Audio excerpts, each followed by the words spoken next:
కొన్ని ఇలా అడ్డుకుంటాయనే విషయాన్ని కూడా మనం చెప్పగలిగి ఆ తర్వాత మనం ఏదైనా ఎక్స్పెరిమెంట్స్ ద్వారా ఈరోజు నేను reaction of acids with metals అంటే ఇదే మెగ్నీషియం రిబ్బన్ తీసుకుంటాను తర్వాత అయిపోయిన తర్వాత దాన్ని ఒక యాసిడ్లో వేస్తే ఏ విధంగా ఉంటుందని జస్ట్ అబ్జర్వేషన్ ఎంత స్పీడ్గా రియాక్ట్ అవుతుంది డిఫరెంట్ మెటల్స్ తీసుకొని యాసిడ్తో నేను వేశాను అనుకోండి how quickly it responds how quickly it gives reaction how quickly it gives hydrogen gas and forms salt metal salt sir the quickness ఎంత క్విక్గా ఇస్తే అది అంత రియాక్టివ్ అనమాట so if I show the series అక్కడ పైన చూసారనుకోండి if you take potassium sodium అని లెఫ్ట్ సైడ్ ఉన్నాయి they have high reactivity even if you put a drop of water also they will fire అంటే they are very reactive similarly if you go down silver and gold if you like నువ్వు water వేసినా అంత వేరంగా acid HCl వేసినా కరగదు gold కరిగించాలంటే ఆక్వారీజియా వాడాలి అంటే nitric acid HCl యొక్క మిశ్రమాన్ని 3:1 రేషియోలో వేస్తే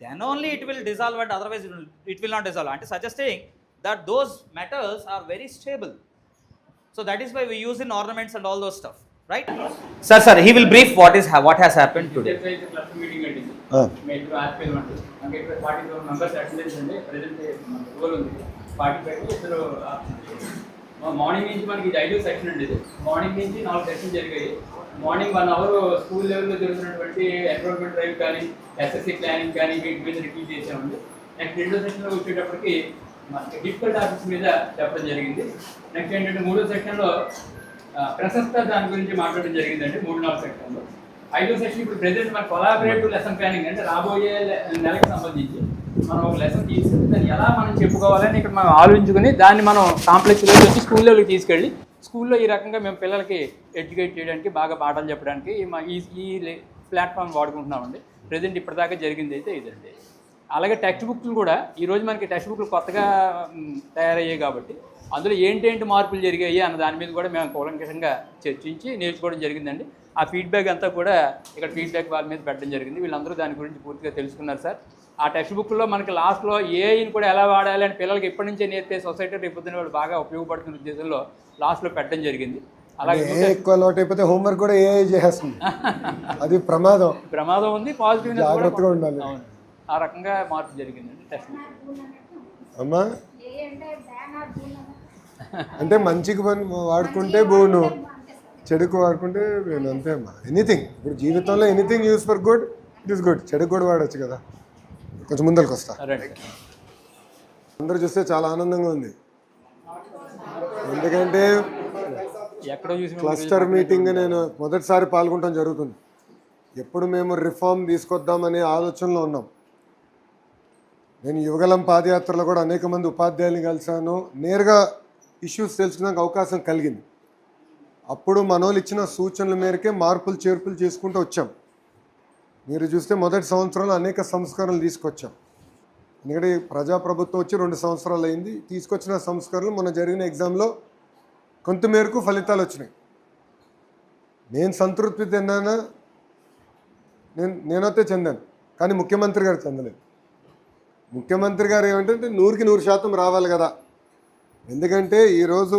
ఎవరికి లేని క్వాలిఫైడ్ టీచర్స్ ఇప్పుడు మీరు అందరూ కష్టపడి పరీక్షలు రాసి డిఎస్సి రాసి వచ్చినవారు ఎవరో కాగితం పైన పేర్లు ఇస్తే వచ్చినవారు కాదు మీరందరూ డిఎస్సి బ్యాచెస్ సో చాలా కష్టపడి హైలీ క్వాలిఫైడ్ టీచర్స్ అనేక కారణాల వల్ల మనం ఇబ్బంది పడిన విషయం వాస్తవం ఇప్పుడు అన్నీ సరిదిద్దాం ఇప్పుడు నేను మిమ్మల్ని అందరూ ఉపాధ్యాయులందరినీ కోరేది కూడా ఏంటంటే లెర్నింగ్ అవుట్కమ్స్ పైన ఎక్కువ శ్రద్ధ పెడదాం ఇప్పుడు మాస్టర్ గారు చెప్పారు ఎట్లా పిల్లల్ని ఆలోచపరిచే విధంగా ఎలా పాఠాలు చెప్పాలి ప్రాక్టికల్ అప్లికేషన్స్కి ఎట్లా తీసుకెళ్ళాలి అనేది చాలా చాలా అవసరం సో అది మీరు ఎక్కువ శ్రద్ధ పెట్టాలి రెండో విషయం జనరేషన్ టు జనరేషన్ సెన్సిటివిటీ పెరిగిపోయింది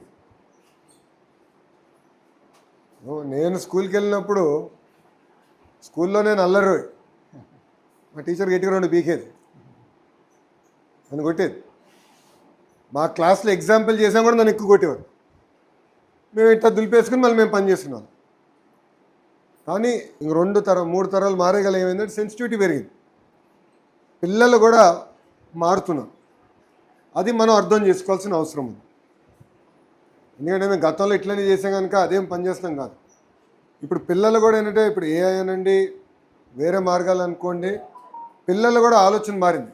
వాళ్ళు మనం తిప్పి వాళ్ళ డౌట్స్ అడిగే పరిస్థితి వచ్చింది. అది రావాలి. మాకు ఇంట్లో ఒకప్పుడు చెప్పేవారు, ఉపాధ్యాయులు ఏం మాట్లాడొద్దు, ఏం ప్రశ్న అడగద్దని. ఇప్పుడు అది వర్తించదమ్మా. పిల్లలు అడుగుతారు, పిల్లలు మనకి క్విజ్ చేస్తారు. ఎందుకు మా ఇంట్లో మావాడే నన్ను అడుగుతాడు, నన్నే క్రాస్ క్వశ్చనింగ్ చేస్తాడు. మావాడు జెన్ ఆల్ఫా, జెన్జీ గురించి అడిగితే వాడికి అభిప్రాయం ఉంది జెన్జీ పైన కూడా. అంటే వాళ్ళకి అంత అవగాహన ఉంది. నేను అదే నవ్వుకున్నా, వాడు వయసు నాకేం తెలుసు, క్రికెట్ ఆడతాం, వర్షాలు ఎప్పుడు పడితే చూస్తే స్కూల్లో కొట్టొచ్చని ఆలోచన ఉండేది. ఆ తరం మేము, ఈ తరం వచ్చేయాలి నెక్స్ట్ లెవెల్కి వెళ్ళాం. సో మారుతున్న తరుణంలో పిల్లల్ని కూడా బాగా మోటివేట్ చేయాలన్న. మీతో అండగా ప్రభుత్వం ఉంటుంది. One thing please be very clear, ఏ సమస్య ఉన్నా ఎవ్రీ ఫ్రైడే మీరు ఎటుకో ఇక్కడ కలుస్తున్నారు, మీ తరపున వాళ్ళు వచ్చి కూడా ఎవ్రీ ఫ్రైడే కమిషనర్ గారిని కలుస్తున్నారు. Any issues are there, we are resolving it. Continuous process. కొత్త తీసుకొస్తాం, కొత్త సమస్య వస్తున్నాయి, అవి మేము చూసుకుంటాం. అది మా బాధ్యత. నేను మిమ్మల్ని కోరేది లెర్నింగ్ అవుట్కమ్స్ చూపించండి అమ్మ. That is the hall mark of a good school.